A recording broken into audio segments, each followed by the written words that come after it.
Le silence de la ville. Premier paragraphe. L'apparition du blog anonyme. La petite ville de Saint-Rivière avait toujours été un lieu tranquille. Nichée entre les collines et bordée par une rivière paisible, elle était un véritable refuge pour ses habitants, dont les visages se croisaient tous les jours au marché ou sur la place principale. Mais un jour, tout changea. Un blog anonyme fit son apparition, créant la panique dans cette communauté si soudée.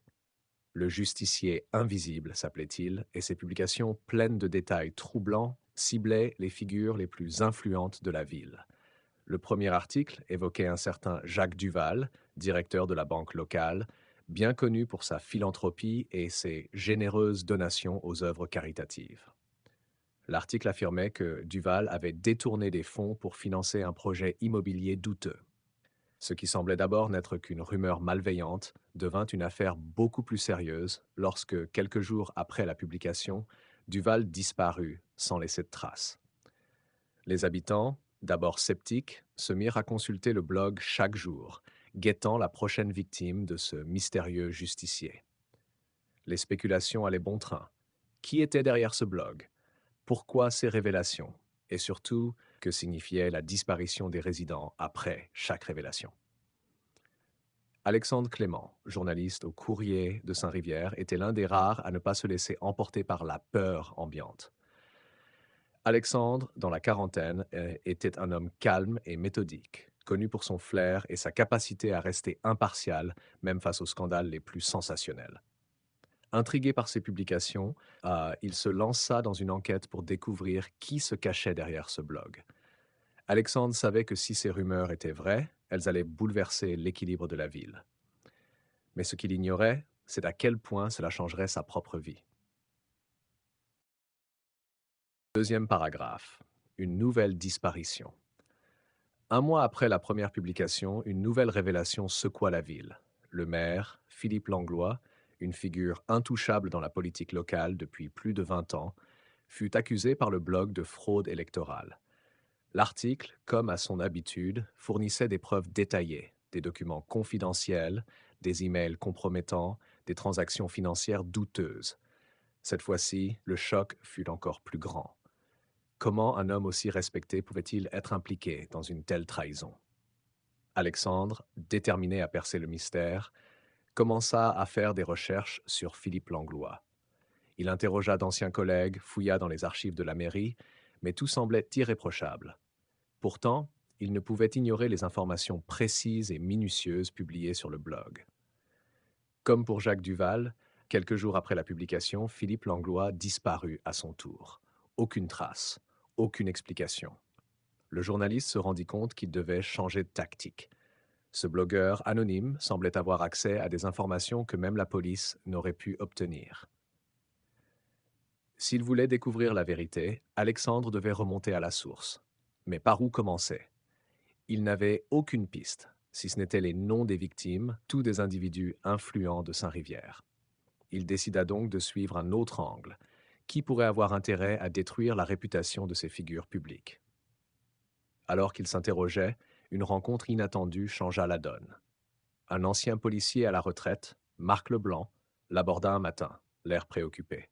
« Je pense savoir qui est derrière tout ça, » lui dit-il sans détour. « Mais vous ne trouverez pas cette personne par des moyens traditionnels. Vous devez creuser là où personne n'a osé chercher. » Paragraphe. Le passé trouble du détective Marc Leblanc était connu dans la ville pour avoir été l'un des enquêteurs les plus compétents de la région avant de prendre sa retraite précipitée. Il avait été impliqué dans plusieurs affaires de grande envergure, mais son départ de la police avait été entouré de rumeurs. Certains disaient qu'il avait été corrompu, d'autres parlaient d'un coup monté. Personne ne savait vraiment ce qui s'était passé. Mais aujourd'hui, cet homme semblait en savoir plus qu'il ne le laissait paraître. Le blogueur que vous cherchez, commença Marc, est un ancien détective de la police. Il s'appelait Vincent Lemoine. Il a été banni pour corruption il y a 10 ans et tout le monde pensait qu'il avait disparu. Mais il est toujours là, et il a ses raisons. Alexandre, méfiant, demanda « Pourquoi me raconter tout ça maintenant ?» Marc prit une profonde inspiration. « Parce que je faisais partie de l'équipe qui l'a trahi. Nous avons tous couvert des affaires louches pour protéger les puissants de cette ville. Le moine savait trop de choses et il a payé le prix fort. Aujourd'hui, il revient pour se venger de ceux qui l'ont trahi, ceux qui ont profité de sa chute. Alexandre, stupéfait, réalisa que ce blog n'était pas seulement un outil pour dénoncer des abus de pouvoir, c'était une arme de vengeance. Le moine utilisait ses anciennes compétences pour dénicher des preuves compromettantes et faire tomber ceux qui l'avaient abandonné. Mais comment le traquer? Marc expliqua qu'il avait découvert que le moine utilisait un réseau d'informateurs encore en activité, d'anciens collègues qui l'aidaient à accéder à des informations sensibles. Dan et Zéo, si vous voulez vraiment le trouver, conclut Marc, vous devez comprendre qu'il ne s'arrêtera pas. Il ne fait plus confiance à personne. Mais si vous le cherchez, préparez-vous à tout perdre. Quatrième paragraphe. La chasse à l'homme. Avec les révélations de Marc Leblanc, Alexandre se retrouva face à un dilemme.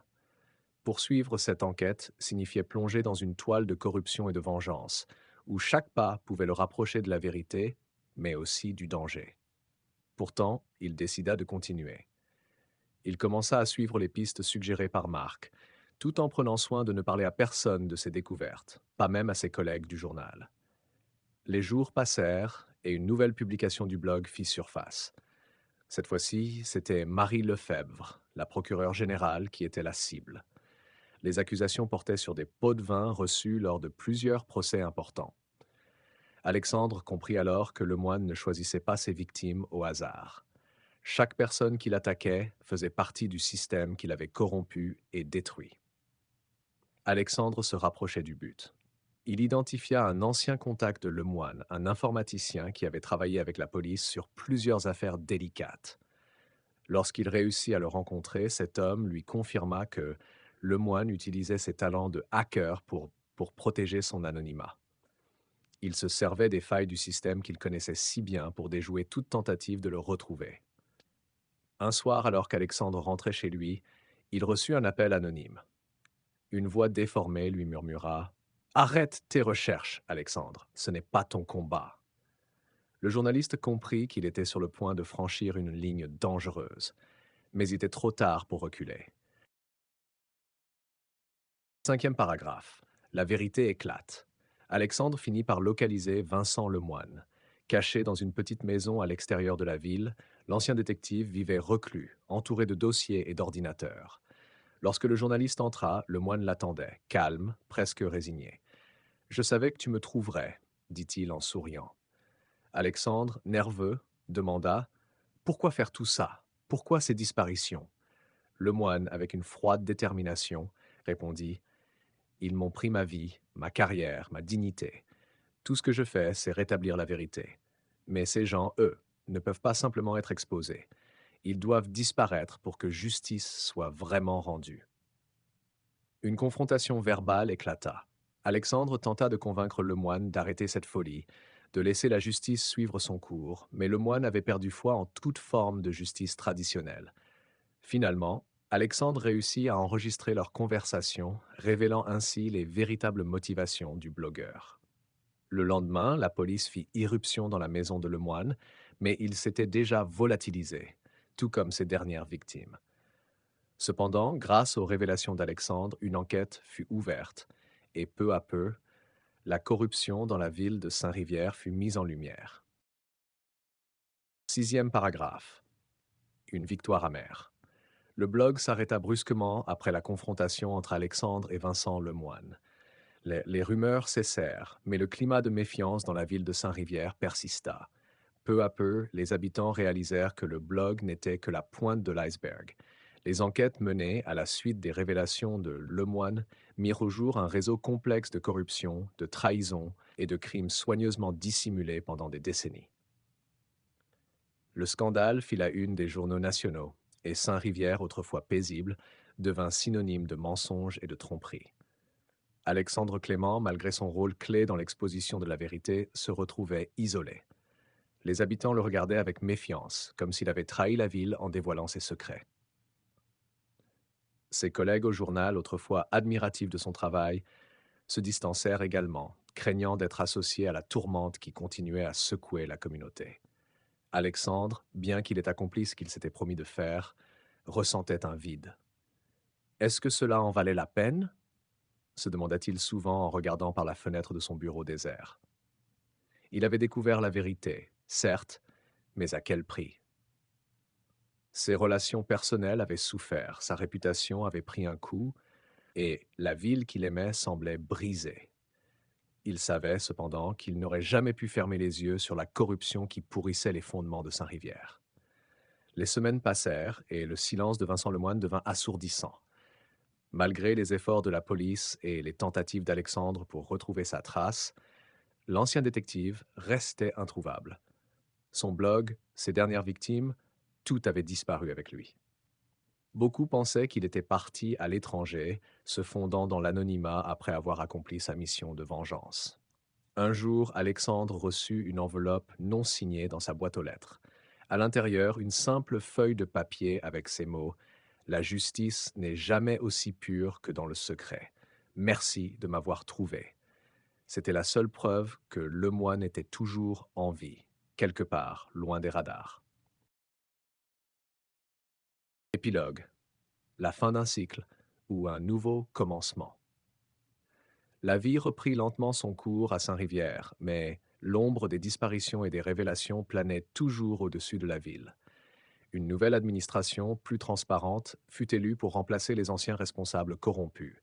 Des réformes furent mises en place et des enquêtes internes dans la police et les institutions publiques se poursuivirent pour purifier ce qui restait des réseaux d'influence de l'Ancien Régime.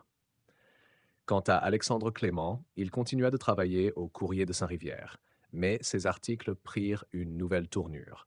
Moins sensationnaliste, il se concentrait sur des questions plus profondes, interrogeant les valeurs de justice, d'intégrité et les failles des systèmes auxquels nous faisons confiance. Son enquête sur le blogueur mystérieux l'avait transformé. Il savait que la vérité pouvait être aussi destructrice qu'elle était libératrice, et que chaque révélation avait un prix.